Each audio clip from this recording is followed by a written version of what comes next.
The Dhammapada Verses and Stories, translated by Domyatin M.A., edited by Editorial Committee, Burma, Tipitaka Association, Rangoon, Burma, 1986, courtesy of Nibbana.com, for free distribution only, as a gift of Dhamma. Recording by A.A. Moon. Dhammapada Verse 1. Cakkhupala Thera Vittu. All mental phenomena have mind as their forerunner. They have mind as their chief. They are mind-made. If one speaks or acts with an evil mind, dukkha follows him, just as the wheel follows the hoofprint of the ox that draws the cart. In this context, dukkha means suffering, physical or mental pain, misfortune, unsatisfactoriness, evil consequences, etc., and rebirth in the lower planes of existence or in the lower strata of human society if born in the human world. The story of Thera Cakkhupala. While residing at the Jetavana monastery in Savatthi, the Buddha uttered verse 1 of this book with reference to Cakkhupala, a blind Thera. On one occasion, Thera Cakkhupala came to pay homage to the Buddha at the Jetavana monastery.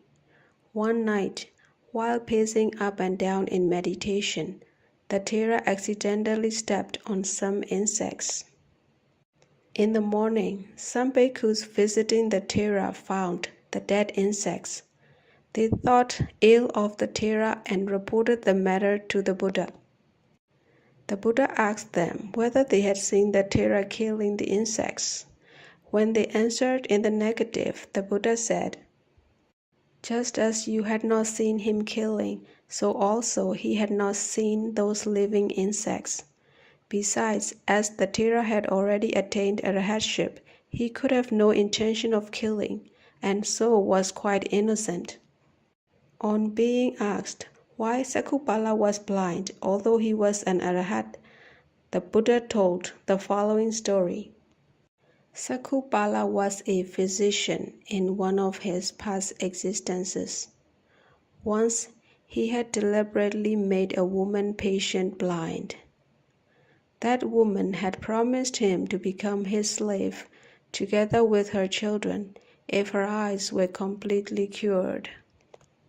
Fearing that she and her children would have to become slaves, she lied to the physician. She told him that her eyes were getting worse, when in fact they were perfectly cured. The physician knew she was deceiving him, so in revenge, he gave her another ointment, which made her totally blind. As a result of this evil deed, the physician lost his eyesight many times in his later existences.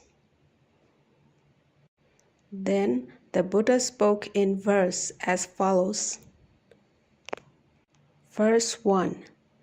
All mental phenomena have mind as their forerunner. They have mind as their chief. They are mind-made. If one speaks or acts with an evil mind, dukkha follows him, just as the wheel follows the hoofprint of the ox that draws the cart. At the end of the discourse, 30,000 bhikkhus attained arhatship, together with analytical insight, patisambhida,